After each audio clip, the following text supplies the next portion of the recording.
Gracias por estudiar con nosotros hoy el tema El Monte Moria. Esperamos que sea de gran bendición para ti y que Dios te bendiga. Comparte este mensaje.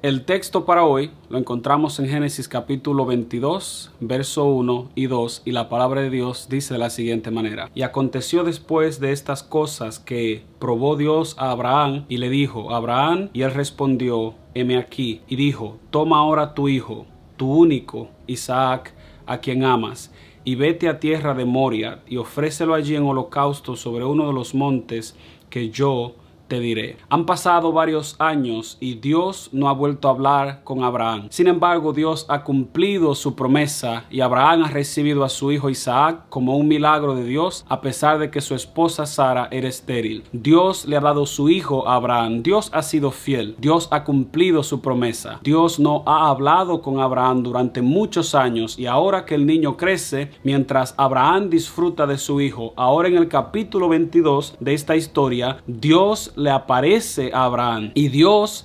inmediatamente, sin establecer ninguna otra conversación, Dios le dice a Abraham: toma a tu hijo, tu único, a Isaac, y sacrifícalo en el monte Moria, donde yo te mostraré. Es interesante que esto está pasando. Abraham está experimentando un momento de dolor, de sufrimiento, de ansiedad, de dudas. Es una gran prueba para Abraham. Dios le está pidiendo que sacrifique a su hijo amado, a su hijo, el hijo de la promesa, que lo sacrifique en un holocausto.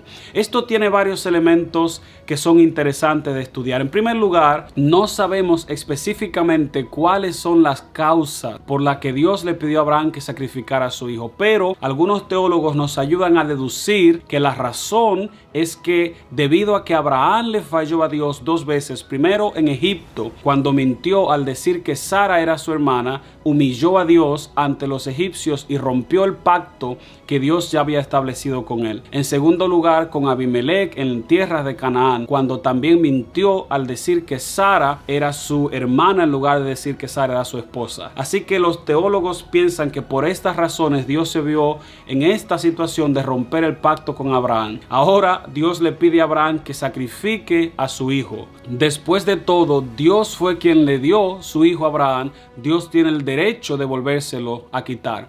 Pero hay algo interesante, porque los que hemos leído la Biblia comprendemos que lo que Dios está pidiendo es contrario a su propio carácter. Lo que Dios está pidiendo es contrario a su propia ley. Y Dios simplemente está haciendo una prueba para ver cómo actúa Abraham, qué decisión toma Abraham. Es interesante que la palabra hebrea que aparece acá para prueba, nisá, tiene dos importantes significados. En primer lugar, esta palabra se refiere a la idea de juicio, es decir, es un juicio que Dios hace para saber qué hay en el corazón de Abraham, para que Abraham revele lo que hay dentro de su corazón. En segundo lugar, esta palabra también tiene un significado de traer seguridad de la gracia en favor de aquel que está bajo el juicio divino. De acuerdo al patrón de los juicios divinos, la segunda opción es la mejor opción, porque aunque Abraham le ha fallado a Dios, lo que Dios está buscando es encontrar la forma de justificar a Abraham por la fe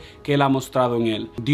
Abraham toma el muchacho, Abraham se dirige al monte Moria. Abraham no dudó, Abraham no falló a la prueba. Abraham tomó al niño y se dirigió a aquel lugar. Sin embargo, cuando llegó, construyó el altar, y cuando ya estaba a punto de sacrificar a su hijo, la palabra de Dios nos dice lo siguiente en el verso 10 y 11. Y extendió Abraham su mano y tomó el cuchillo para matar a su hijo. Entonces el ángel de Jehová le dio voces desde el cielo y dijo: Abraham, Abraham. Y él respondió: heme aquí. El verso 12 también dice: y dijo: no extiendas tu mano sobre el muchacho, ni le hagas nada, porque yo conozco que temes a Dios, por cuanto no me rehusaste a tu hijo, tu hijo único. El ángel de Dios ha detenido a Abraham de sacrificar a su hijo.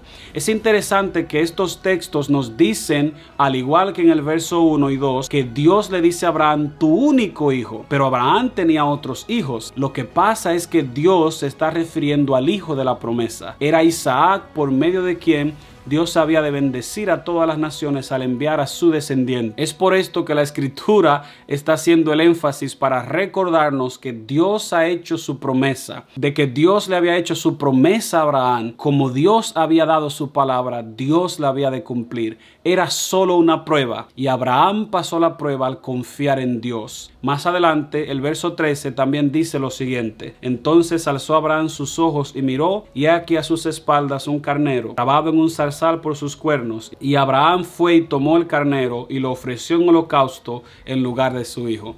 Esta historia es una historia fascinante. Esta historia nos retrata la muerte de Cristo en el Calvario. Jesús, el Hijo de Dios, el único Hijo, su Hijo unigénito, el Hijo del Padre, vino y murió en la cruz del Calvario por nuestros pecados. Acá Dios nos está mostrando de que nosotros no nos salvamos por lo que nosotros le damos a Dios, sino que nosotros salvos por lo que Dios da por nosotros, lo que Dios hace por nosotros. Y esta es la razón de la fe, de que nosotros aprendamos a confiar en Dios todos los días de nuestras vidas.